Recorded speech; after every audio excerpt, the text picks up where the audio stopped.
So welcome everybody. If you missed my message, if you don't mind just putting in the chat where you're calling from and what you do, that just helps us get to know who's on the call, and that's helpful. Second thing, I'll just remind everybody that this will be recorded just so we can share it afterwards. And we'll get started pretty much right away, but just to give a little background on this, my name is James O'Donnell. I'm the program director at Good Meat Project. And Good Meat Project is a national nonprofit based in Oregon, and we build sustainable pathways for meat production and consumption.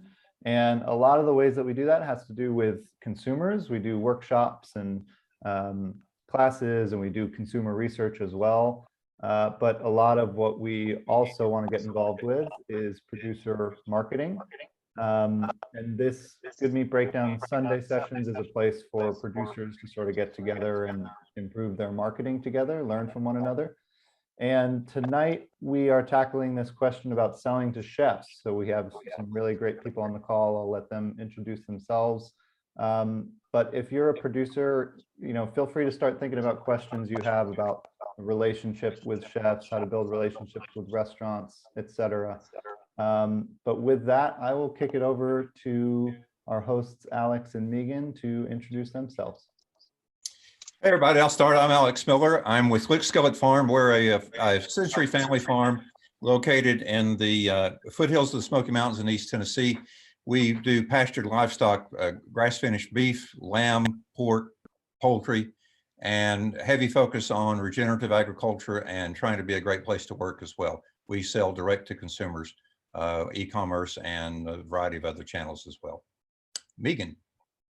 Hey, I'm Megan Lannon.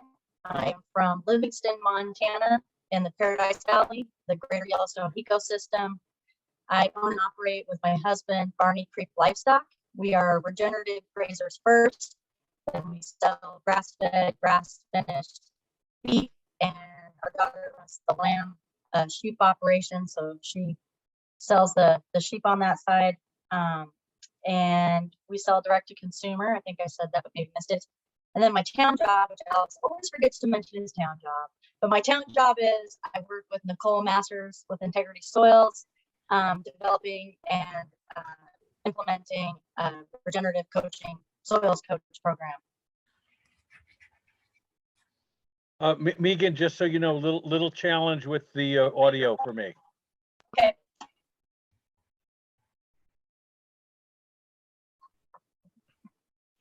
That might help, I don't know, but so if you guys aren't able to hear me, I might just have to have Alex just take everything away. But today you guys were really excited to introduce Andy of Newport Vineyards and Martin of Clover Bud Ranch, and they're going to talk all about their relationship and how it got started and how well they do. All right. Hi, everybody. My name is Andy Teixeira. I am the executive chef at Newport Vineyards in Middletown, Rhode Island. We are a 100-acre vineyard and produce farm with a winery, brewery, 3 restaurants, and a full event facility. We are a 100% farm-driven facility that I launched a culinary program at 5 years ago. We do everything in-house the old way, the way you would in a 1900s New England restaurant. We try to keep as much in Rhode Island as possible and surrounding New England. We butcher whole animals. We make full bake shop. We preserve our harvest. We watch all our yields, and we work through the seasons supporting lots of farms because we are a farm first. We're the largest producer of grapes in the Northeast. We produce close to 350 tons of grapes last year. And I am a 4th generation chef that didn't go to culinary school, but was pretty much been in a kitchen since I was 5 years old. And it's really important to me to have that same lineage relationships. Like Alex here is telling us that it's a 100-year family farm. I mean, my family's been cooking for that long, so it only makes sense that that's how I do business. Marty? Fantastic. Thank you, Chef. So great to be with you. My name is Martin Beck. I own New England Grassfed LLC, and we operate on Cloverbud Ranch, just up the street from Andy's beautiful place. We rotationally graze on about 100 acres of leased conservation land in coastal Rhode Island. We don't breed, but we run a stocker, excuse me, we run a stocker herd of 40 to 45 animals on about 90 acres of pasture. And what we do is try to stay true to our foundational principles are raising animals to the highest humane and culinary standards, in truth to our land stewardship project that will help our business. And so we're going to show how Andy and I have been able to work together and bring our goals together in a really special way. For sure. So what I wanted to share is a few, I'll just let you read this for a couple seconds. These are a few points that have brought us success and that hopefully would help any producer out there maybe find an opportunity to build what we call relational marketing, not transactional marketing. We look at the long arc, not the short arc, and we try to honor the other person's success and try to give more. The key for us is be the one who gives more in the relationship. So the value proposition is, what do you do that's different from someone else? For us, it's a 3-year-old animal, and Andy can talk about that. We raise our grass-fed animals a little longer, and we believe that builds a special flavor and a fat content and a quality of meat that is going to stand apart from some of the competition. That lets us take price off the table and fight them on quality, not fight them on price. If it's a price fight, we're out and we're not the right fit. They're not wrong. We're just not a good fit together. Next slide. Respect and communication. That's the key. A long-term relationship is based on what do I hear from you? What do you need? How do we work together? And deep down, how can I be the bigger giver? Especially with whole animal purchase, Andy's going to buy whole animal, bone and fat and things that might be harder to use. So we need to understand how we can each thrive in that relationship. Next slide. Right approach is exactly that. Come to it from a place of abundance rather than a place of negotiating about taking from, but rather from there's enough for both of us. The right chef with the skill set and the staff and the space. This is what Andy can speak to. Staff, space, skill set is going to maybe determine what they can do with whole animal, and we're going to try to help that happen. And that might require us to reduce our weights by a little bit. Next slide is new ideas. So Andy will tell you all about how they can find profit centers away from the central prime meat. And there's a whole lot you can learn from him and from people like him who can find, just like 100 years ago, that whole animal was used. And we're proud to be part of someone who can do that. And then lastly, is a little, not everyone can do this, but if a chef can take control of the menu and offer a prefix menu or a set menu, a ticketed dinner, that can lead to nose to tail eating, that can really shine a light on the sustainable work we do, the regenerative agriculture, and using the whole animal, honoring the whole beast, because American dining, American eating these days is very wasteful in a lot of ways. So I'll just gonna say thank you for listening for a moment, and I'll like to throw things back to the wonderful professionals here. So I guess this is Megan again, and I apologize for not being on video, Frontier Internet. So I guess my question is for you guys. I always wonder, like, what were the pickup lines?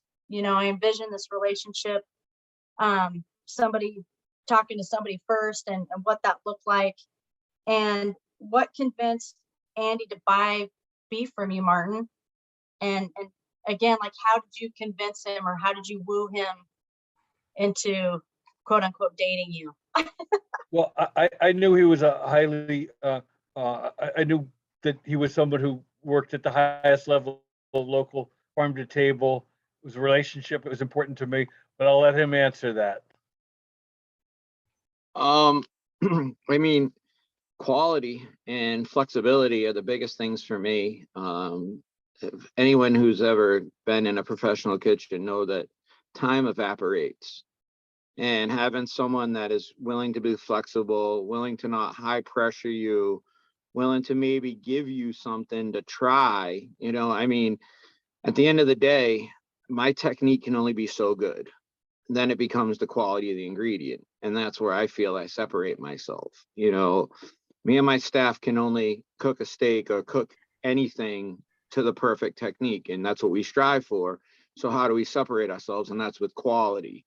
Marty, brought us meat, and he wasn't high pressure. And, for me, as someone that's constantly looking at bottom line, I said to him, what do you have that you need to move where I can maybe help you and you help me? You take some money off the end and I'll help you move a piece of meat, whatever it may be. I have to be willing.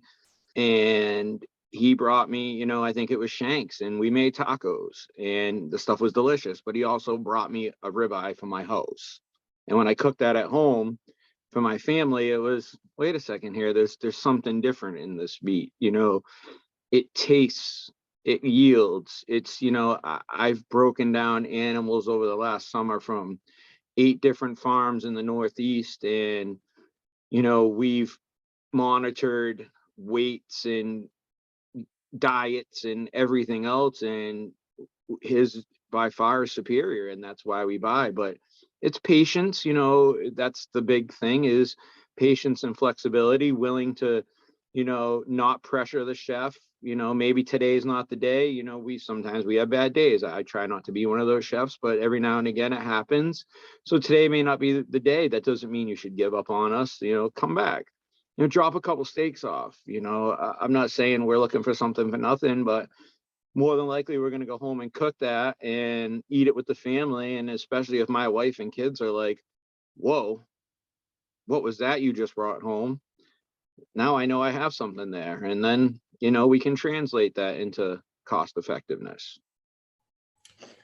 Based on what you just said there, Andy, when you started out, you were buying pieces, and then but today you're able to buy the whole animal. What were the key milestones as you moved from buy by the piece to buy by the animal, and what had to be in place before that happened for both you and Martin? For me, buying by the piece was, necessity. It was the way I've always done business. I never had the opportunity to work in a place where we really did a lot of whole animal butchering, unless we, did like a pig roast or something. Actually, another farmer a while ago was in a pinch and needed money and asked me to buy a half a steer to help him out. And I did it because, one thing with me is I'm very upfront to all my providers, is that I buy from everybody. I keep a very open, honest relationship. So I was helping another farmer out who was in a really big pinch, and I bought a half a steer and broke it down and realized that I could do it, and that we could move the product. So COVID kind of forced our hand. It let us maximize buying a half a steer and not having a break in supply chain, and being able to work through the animal, instead of being subjective and closed-minded to where I was only going to sell ribeyes, filet mignon, strip loins, but getting the whole animal and taking some of the pretension out of my food, which I think COVID has forced a lot of chefs to do. I know many fine dining restaurants that have a burger night now. And so that's where that's where I can really utilize everything, is that we build the menu through how we work through the animal. We know what we can dry age. We know what we can vacuum seal and freeze. We know what we can braise and make for tacos or small plates. And we just work through that way. I'm fortunate that I have a facility where I can take a whole steer, 533 pounds of beef, that was our last one. That's why that number's in my head, and work through it. But I also, when there was a time where I have a friend that has a small 30-seat restaurant who's doing something similar, and he takes a half a steer. It's just being able to, be flexible and, be creative. I mean, that's why we do what we do, is to be creative. And, you guys just, I don't want to say it's easier, because I think it's easier said than done, but appealing to the chef's creative side, getting back to what we do is we create, and kind of scratching that itch and giving us the opportunity to create is just fabulous. Martin, from your side, as you evolved in that direction, any special problems for you, or was it just, it's always going to be easier if you can move the whole animal, and it was an easy transition for you? Well, thank you for bringing that up. So to the other producers, it's really important to sell the whole animal and just not sell flat irons and primes and be looking at a cooler full of legs. So a lot of times when chefs will say what they want some steaks, or if we're talking about steaks, I always kind of smilingly say, great, how many legs would you like with that? But it speaks to a central truth of selling through the whole animal, honoring the whole beast, and finding relationships that work. So pushing something doesn't really work. But Andy brought up an interesting point about kind of being able to not show off, but being able to feature everything and everything. And the way we came together to answer Megan's question was, years ago there was a big hurricane in Puerto Rico, and one of Andy's, a dear friend of his, is a chef down there, and his town, his community, his restaurant, I don't know the exact problems, but let's just say there were a lot of problems. And so Andy was going to have a benefit dinner for Puerto Rico. And I knew, how do I impress him that I'm able to bring special product and give him special effort, put extra effort into the relationship. So I said, I'll bring you a whole mule foot hog and the blood. And so he was able to have this special nose to tail dinner for Puerto Rico for a friend of his. And he was able to make the morcilla blood sausage. That is very difficult to make. USDA slaughters won't let you take the blood. So I went out of my way to go 2 hours to get a custom kill and capture that blood in milk cartons in a ice chest full of ice. And it was in his kitchen that night. And so that was the kind of effort that we try to put toward each other. Cool. So I guess, It Martin, definitely, oh, go ahead, Andy. I was just going to say, it definitely has to be a give and take. I think now for producers is the time to strike with chefs, because I think the egotistical, maniacal chefs are dying. And the more patient and understanding and caring chefs are coming along. A chef now is like an airline pilot in the 80s and 90s. Everybody wants to be one. And so I think now is the time where you can build those relationships and have a good give and take. And I think it's the perfect time for farms to try to sell to chefs. People want to know the lineage of their food. They want to know where their foods come from. People love a story when it comes to their food now. 100%. So Mark, if we shift a little bit, what's different selling to chefs versus selling to your other customers?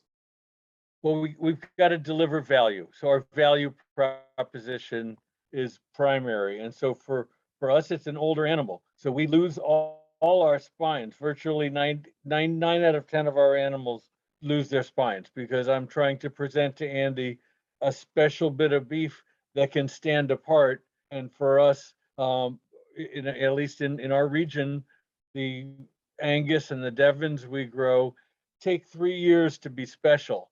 So I'm going to concede spines. And so what I can do, so the answer to your question is, each farmer, each producer needs to say, what is my value proposition? And I've tried to bring Andy meat that he can, like he said, special product. He can bring his special talent to. And I'm so proud to be able to give him something he's excited about. Well, Andy, one of the things you were excited about was the yield. Can you talk a little bit about how you, as a chef, how do you measure yield, and what's the impact of that on the business, especially in light of buying a whole animal? It was really interesting. So I butcher, but I also have a really good friend who's a master butcher trained at Fleischer's in New York. And COVID, kind of took away what he was doing on the side. He's actually a theology professor and butchers on the side, which is a really, awesome combination. And so I said to him, I grew up in a family restaurant. Like I said earlier, my father is one of the tightest people, we grew up and it was a bakery and diner. And the reason he made so much money is because he knew that every cup was worth X amount of cents. Every pastry was worth X amount of cents. And he knew what went in the barrel and covered everything. So I grew up watching that. So when we started breaking down animals, of course, I don't have a scale that weighs 530 pounds. So I said, as we cut this up, I want to weigh everything. And Paul looked at me kind of crazy because he's never had a chef ask him that. Most chefs are so excited to get into it. They tear the tenderloins out and they go, or they take. I said, no, let's weigh and record everything. I want to know exactly what happens. And so you don't realize that maybe at $5.75 a pound and you get in 533 pounds of hot weight, really you got a cold weight. You didn't get a hot weight. So now you're at a 5% loss. So now that 575 is really like 580 a pound. And then now you have bones and you have 4% probably of just trash, glands and blood spots and stuff, that we can't use. So that comes out. And so now we raised our price even more. Then you have 180 pounds of trim, say. So at the end of the day, if you use your bones and fat, you may end up with like a $650 a pound, $670 a pound price range. If you don't use your bones and fat, you may end up with like an $850, $830 a dollar a pound price range. Now, are you willing to take 180 pounds of ground beef or trim at $8 a pound? Me, I am, because I'm also going to take fillets and ribeyes and strip loins and top loins and briskets and everything else at the $6 or $8 a pound mark if I'm using the bones and fat. I figured to make beef stock. I make candles. If you can't use candles, we fry in the tallow. We figured out ways to use the fat to get revenue, to keep those fillets and tenderloins. And then we also made sure that we didn't, I didn't just want to take the fillets and sell them as 8-ounce filet mignons. Why not maximize? Maybe we do a small plate where we only put like 3 ounces of meat on the plate. Now we have so much more room to charge. Same thing with a ribeye. In my brewery restaurant, we took the ribeyes and we peeled the spinalis muscle off and we did something rolled and tied with those as a small plate. But then we also took the ribeye and did like a 5-ounce ribeye heart steak and put it on a sandwich. Now we have an $18 or a $20 sandwich, but we're in $680 a pound. So you're actually like $2 on the plate for a $20 sandwich now. And if you can really do what we do and make the bread and maybe get some, make all your other components, your food costs could be in the 20% range, and you still bought all local and harvested and did all local. There's more labor, but at the end of the day, again, I'm separating myself because of the quality of ingredient. I think that you make a really important point there, that a lot of folks go to work to get all the value they can out of the low-end products.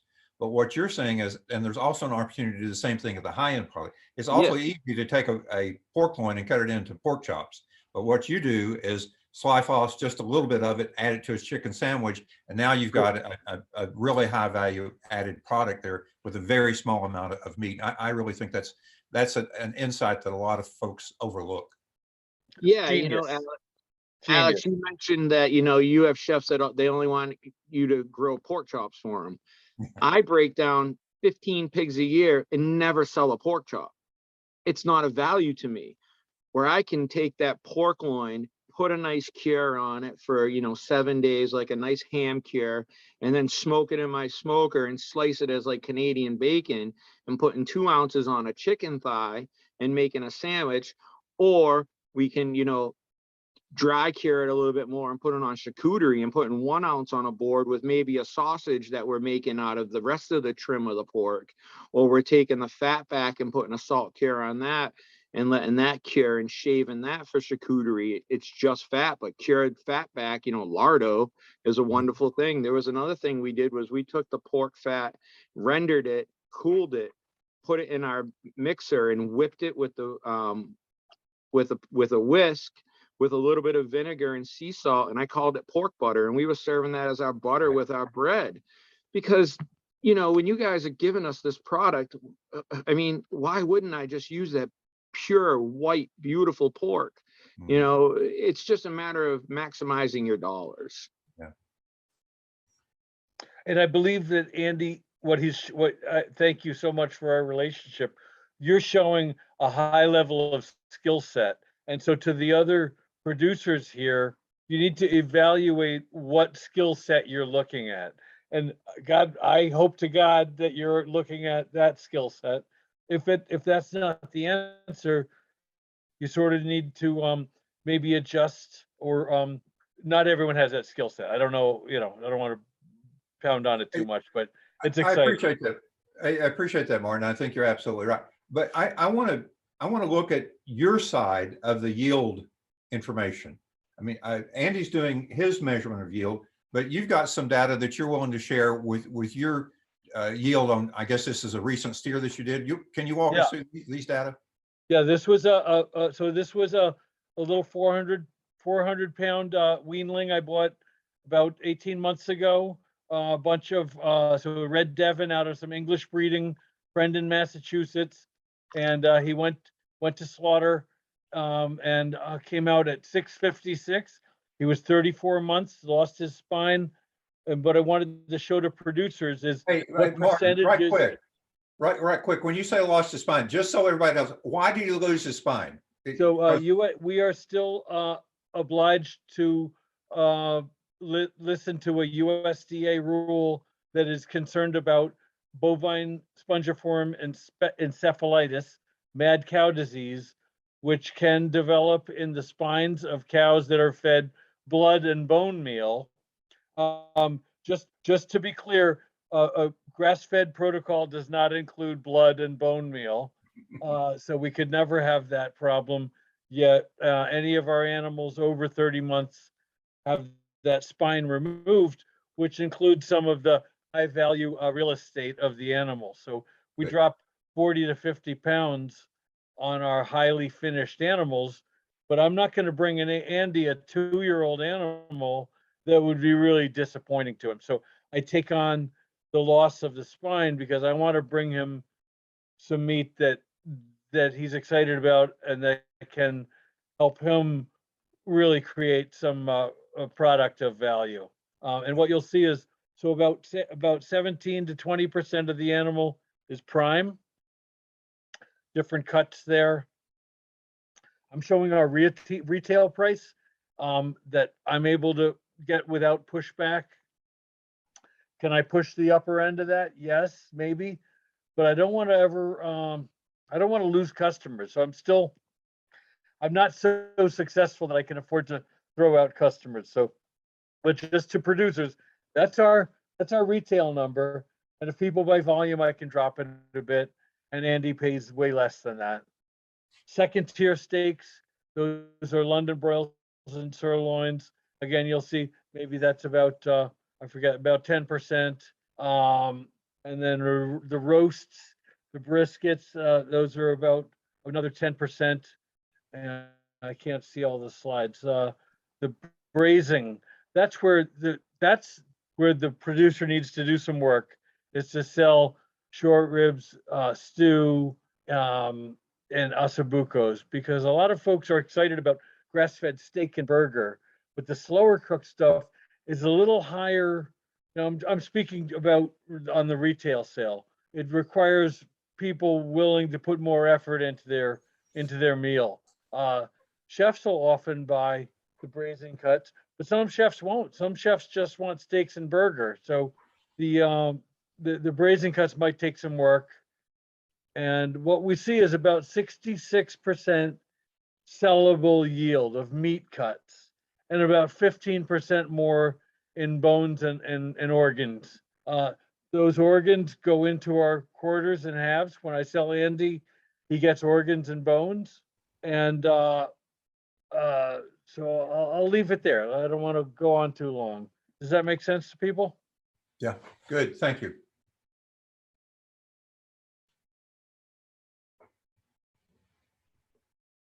Andy, why don't you weigh in while people are thinking about that? On the yield, is that because you do your weigh outs, we're able to work together? What do you see is working and what needs more work? I mean, it's tough. It was a little, the challenge I had, the biggest thing I had when we were taking in steers was we were accumulating fat and bone at a greater rate than I could move through. That's when we decided to, what would just happen if we didn't use it? What would that do to our price range? And that, you know, the yields, Marty, the 30-month animal, it's not even the yield on the 30-month animal, it's the flavor profile, to be 100% honest. At the end of the day, my job is to make things taste really good. I'm a firm believer that the grass-fed, longer age stuff has a better flavor profile. It tastes what our ancestors ate. You know, I really love the lineage of our food and going back in time, and to get that grassy flavor, to get that yellow fat is just something that, you know, sets apart. I do pastrami with briskets, and that's a 21-day brine. And then we put a pretty aggressive rub on it and we smoke it for about 20 hours afterwards. You slice that sucker and taste it, and the finish is still grassy. I get all my brine, I get all my coriander and pepper, and at the end, I get grass. Martin was in last week to visit, and I had just took one of his top sirloins that was, you know, we had to use up. We hadn't, you know, we had a little bit of COVID hiccup, so we were shut down for a little bit, like I think everybody else. And staffing has been brutal. And so I said, I want to make some hot links where, you know, this time of year is our research and development. So I took a top sirloin and we ground it and made some hot links. Now, after I seasoned them up and, you know, and had that, you know, that really cool, you know, Texas hot link flavor profile, put a good smoke on them, you could taste the grass at the end. I gave some to Martin and you know, and his, you know, guys, and it just had that finish to it that separates everything. And again, my technique can only be so solid, but having that little extra time separates the, you know, the flavors. Yeah, for us, a grass-fed beef in the Northeast or around here in southern New England really needs to get out over 2 winters into that third year to be different and to be worth something. I'm going to walk down the street to Andy. If I was less than that, it wouldn't be worth even bringing to him. Oh, hey, Martin, it's me again. I know you can't see me. Hey, do you sell by, this is a question from Caleb. Do you sell by handing weight or live weight? Great question. It's no, not live. Chef only wants to talk about hanging. And if I lose the spine, what I'll do for Andy is I will absorb that lost spine weight. He will pay for what goes through his door. A lot of producers will charge on hanging weight, and if it's over 30, there's going to be 40 pounds in the dumpster at the butcher that someone's paying for, and that someone often is not the producer. So I'll leave that to Andy. So and that goes back to what I said about respecting the relationship. I realized I needed to show him value, and that meant that if I lost a spine, that was on me. And so those are the things that a lot of folks don't talk about. And the other thing is moisture loss. That animal hanging over 2 or 3 weeks, if you're gonna just charge the chef hot hanging weight the day it was killed, you're gonna lose probably 3%. Andy can relate to that. So there's moisture loss and there's spine loss. And I'll turn that over to Chef. That was an interesting thing. So, you know, when we started weighing everything, the first animal we did, which wasn't one of Marty's, you know, we did the math, and my butcher and I looked at each other. We said, wait a second here, we're missing like 35 pounds of meat, you know, because we just got billed hot hanging weight. And so, and I have a great relationship with the other farmer. And I said, I don't think he's doing anything shady. We're going to get animals from everybody and see what happens. And we came with the same 5% less, roughly, from what we were billed to what we actually got. Because the slaughterhouse, they give you hot hanging weight, and the farmer charges you what, I mean, they're not going to weigh it again. They're not going to, you know, so, and that's fine. That's the way it was across the board. So we never really said anything. I told Martin about it, and I told my farmers about it because I found it interesting. I love learning. That's why I'm, you know, one of the greatest things about what I do is that you constantly learn. So I love learning that bit of information, but I didn't want to change anything. Martin has been great with us on, like he said, of helping us out with the spine, because that's some serious weight. You know, now you're talking the spine loss and the hot hanging weight, you know, 60, 80 pounds sometimes all together. So he helps us out there. But I asked the farmers, don't do it, because I don't want to mess up the rest of the ecosystem, so to speak, of how it comes in. We just do the math to get there. So, Andy, are you taking an animal that's recently killed, or has it been dry aged some at the processor, or are you doing all the dry aging? Yeah, usually they hang for 2 weeks. Usually we get okay, it. that's going to account for some shrink as well. Yeah. 2 to 3. And that's where it's coming from, is that Right. shrink, even on the pork. Right. You know, and that's what we did next. We had a pig come in the following week, and I said, let's find out if it's the same thing. You know, and even on the lamb, it's not as big of a, you know, but yeah, and that's just it, is that, you know, we get everything 2 weeks in. I like to get it in 2 weeks, and then we usually hang it for another week. Especially the pork, I really like to let it hang in our coolers and dry up a little. You know, especially when we get into that skin. I'm sorry, Alex, that you can't, but yeah, we get into that great skin stuff, you know, it just to let it hang in our walk-ins. And you know, the Board of Health, you know, the way we do things, we actually had a health inspection with a pig hanging in the walk-in, and the health inspector walked in and like took 3 steps back because she never saw anything like that. You know, how many restaurants does she expect?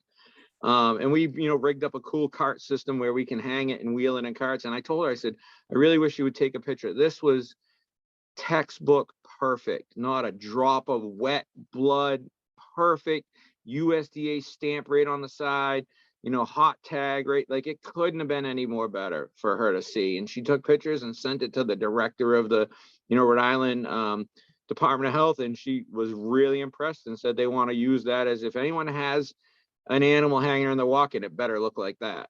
Right. So, So that's great. But you guys have a one benefit going for you, is that Andy's got 3 different venues, maybe 4. I'm not sure if you count the entertainment space as the 4th one, but lots of different ways that he can use animals. Martin, you don't sell all of your animals to Andy. What's it like to sell to a chef that's got a more limited range? 100%. So what we're showing is not regular. I sell to about 6 or 7 chefs regularly. 1 or 2 just take only burger. So others will take some primals. So it's very few chefs can do the whole animal breakdown. I would encourage producers to find someone who can, and seek out someone with that skill set, because you can both help each other in such special ways. But typically I'm selling to chefs who either just take burger, or just take certain primals, as in they might grind their own burger. It might be primals for steaks. It might be top rounds for tacos. It might be briskets for pastrami, or smoking or additional processing in-house. So for producers, the key is to have a good ear, read their menu, and see where you might fit in, possibly to elevate their pastured meat offering. The good, like, so we're here with the Good Meat Project. You're a good meat person. Where can your good meat work for them, rather than try to change their system? See where their system is, and do you fit that? And then that's where I was mentioning, just as a flyer, the ticketed, the whole animal dinner, because that can give a chef a chance to sell things that might not sell on the menu, to take a chance on tongue or organs or secondary cuts that might be at a value, but he or she might be able to put them out on a what you call like a set menu, and know that it's going to move. Take a chance on something. And let me throw that back to Andy. But does that make sense to for producers to for a chef to do a set menu thing? Well, I think more importantly, what you said there is do your homework, know what kind of chef you're going into. Don't go into, a taqueria and try to sell them tenderloins, but maybe you want to give them a great deal on shanks, because shank makes a great taco, shredded beef taco. I think that's the biggest thing for anything that we do, even when I'm into, again, touching on the employment crisis that's going on. Every time I interview a chef, first thing I say is, what do you know about us? Did you do your homework? And the same thing when I first started building my relationships with farmers, I went to Rhode Island without a single farm in my pocket. I never cooked in Rhode Island before. I'm from Massachusetts. And eventually, just doing my thing, farms were walking in my back door asking, how do I get on your plate? Which is a great thing to ask a chef. You want to stroke a chef's ego, ask him that. How do I get on your plate?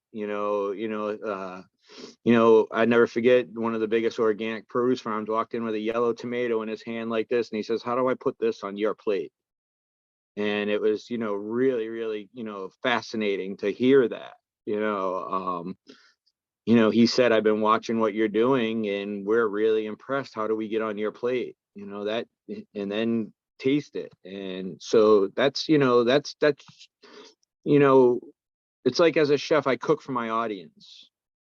I know who I'm going to cook for at any given night. If it's a special dinner, I know the audience that's coming to that. I know that's a foodie driven. They haven't even seen the menu. They just know we're going to do something really cool, and we can play. We can really, really play. But I also know that in my brewery, where I have bachelorettes all day long, I better have a damn good Caesar salad and a good burger and a great pastrami sandwich. And we do. That's what we do. So Denise has asked a question, with your relationship, who pays the slaughter and butchering costs? Go ahead, Martin. Yeah, that's on me for sure.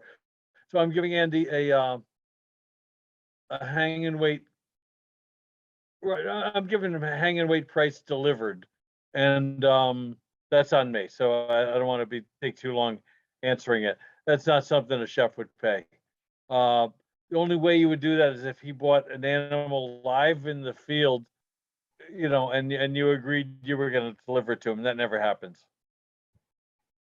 At the other extreme, Martin, do you have some chefs that are buying any frozen product? I mean, Andy's buying all fresh, but are you moving some frozen product? Yes, I do. And it's interesting. There's a wonderful chef up in Boston, Michael Levitan. I'll give him some love. And Michael runs a beautiful place called Lumiere.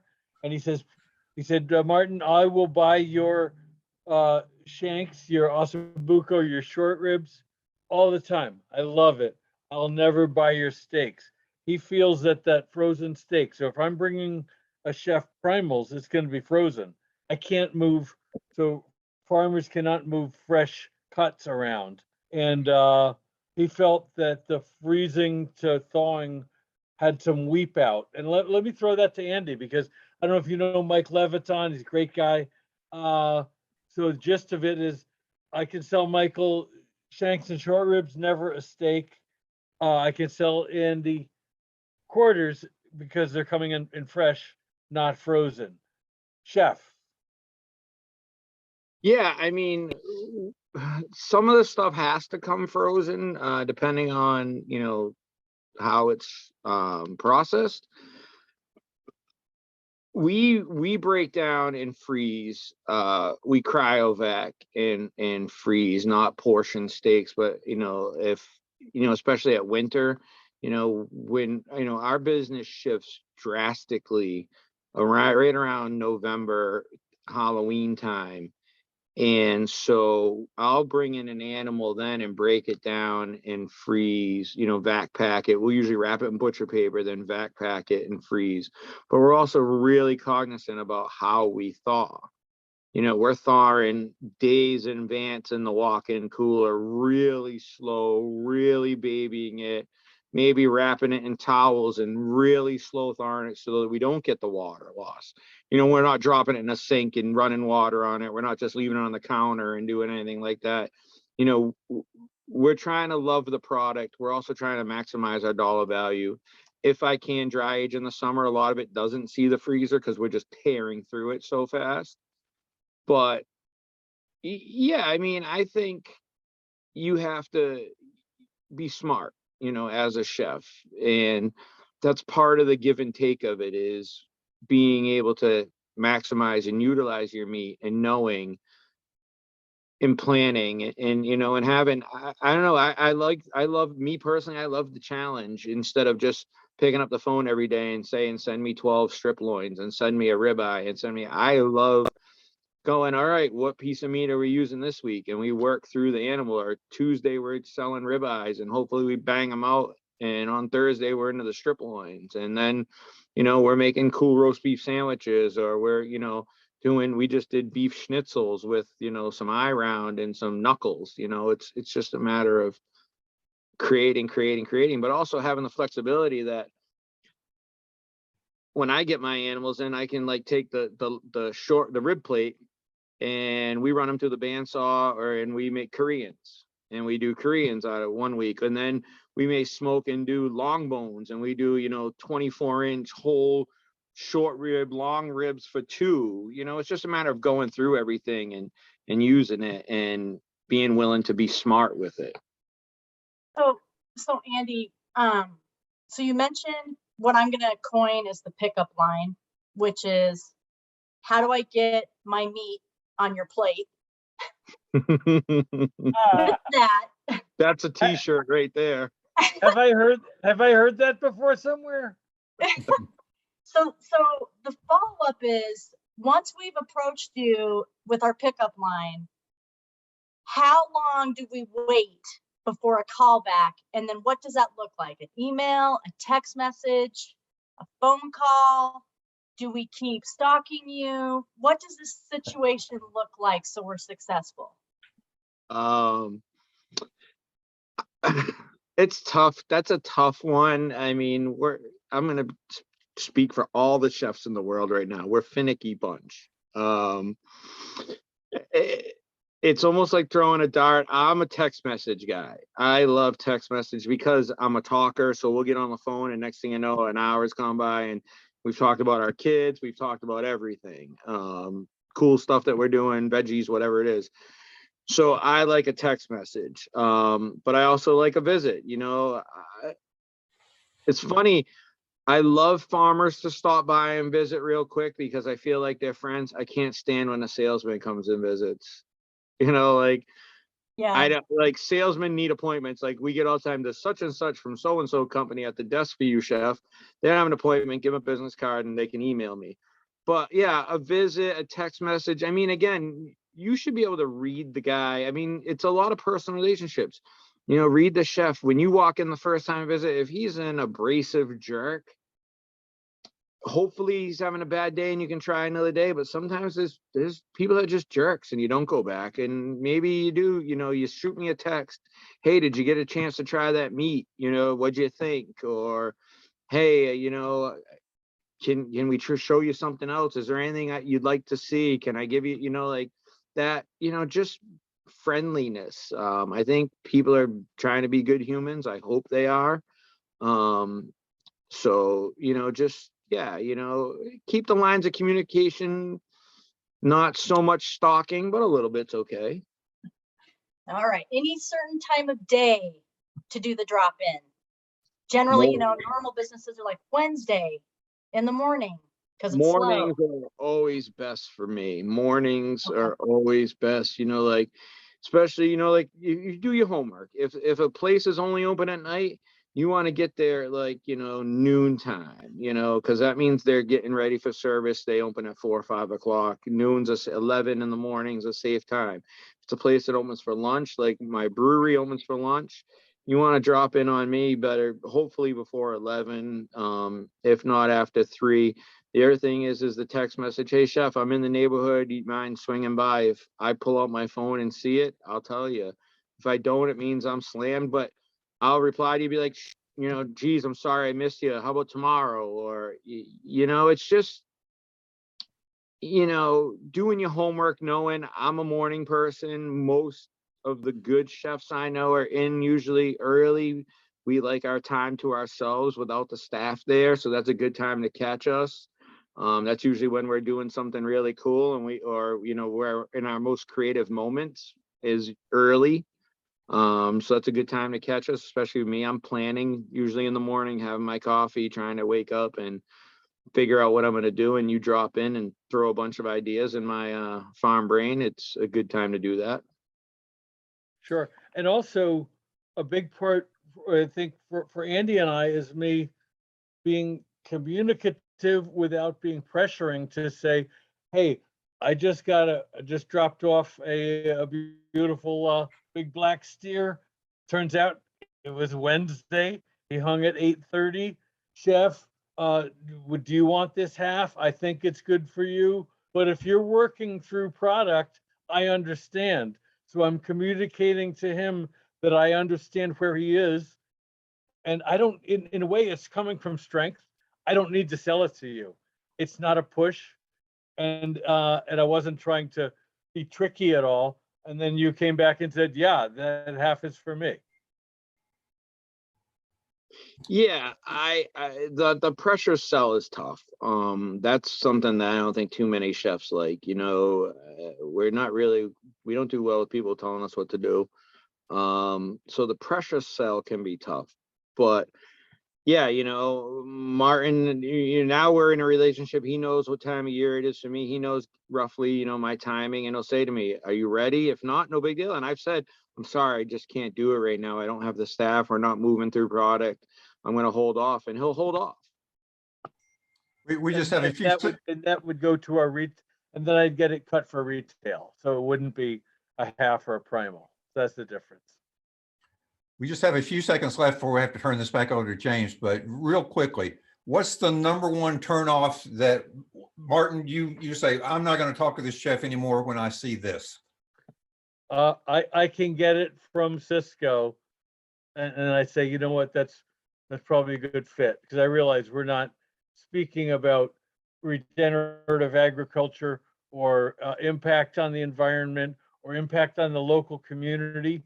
Just for everyone here, when someone buys direct from farmer, that dollar goes to the farmer and to the local community. If someone's buying, to a Cisco or to a big national, that farmer is getting robbed and paying and selling for really low money to move product.